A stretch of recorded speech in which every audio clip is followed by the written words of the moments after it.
TET social studies paper 2 prepare అవుతున్న అభ్యర్థులకు ఒక most important question 9th class social నుండి. మనకి ఇక 1 వీక్ లో ఎగ్జామ్ స్టార్ట్ అవుతున్నాయి కాబట్టి చాలా ఇంపార్టెంట్. ఏంటా క్వశ్చన్?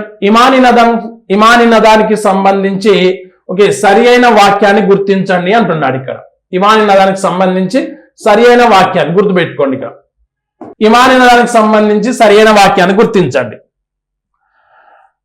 ఆప్షన్స్: ఇమాని నదం మెల్లగా కదిలే మంచు రాశి. రెండో ఆప్షన్, ఇమాని నదం ఉత్పతనం అనే ప్రక్రియ ద్వారా శిలలను కోతకు గురి చేసి వాటిని రవాణా చేస్తుంది, అంటే తన వెంట తీసుకెళ్తుంది.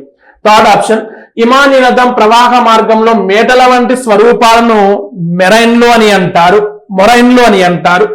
ఆప్షన్ 4 పైవన్నీ సరైనవే. దేని గురించి? ఇమాని నదం గురించి. ఇమాని నదాలు అనేటివి ఎత్తైన పర్వత ప్రాంతాల్లో తక్కువ ఉష్ణోగ్రత వద్ద ఆ మంచు అంత ఏమవుతుంది అంటే నీటి ఆవిరి ఘనీభవం చెంది మంచు రాశిగా ఏర్పడుతుంది.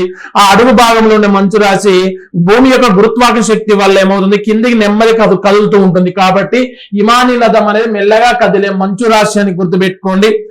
కదిలే క్రమంలో ఇమాని నదం తన మార్గంలో ఉన్న పెద్ద పెద్ద శిలలను కూడా ఉత్పతనం ప్రక్రియ వల్ల, అంటే ఒక రకమైన క్రమక్షయం ప్రక్రియ లాంటి ప్రక్రియ వల్ల క్రమక్షయానికి కోతకు గురి చేసి వాటిని కూడా తన వెంట తీసుకెళ్తుంది. అయితే తీసుకెళ్లే క్రమంలో కొన్ని పదార్థాలు, కొన్ని శిలలు, ఇతర పదార్థాలు అనేటివి ఆ ఇమాని నద ప్రవాహ మార్గంలో మిగిలిపోతుంటాయి. తన వెంట తీసుకుపోకుండా మిగిలిపోతుంటాయి లేదా విసర్జించబడుతుంటాయి. అలా విసర్జించబడిన పదార్థాలను మొరైన్లు అని అంటారు.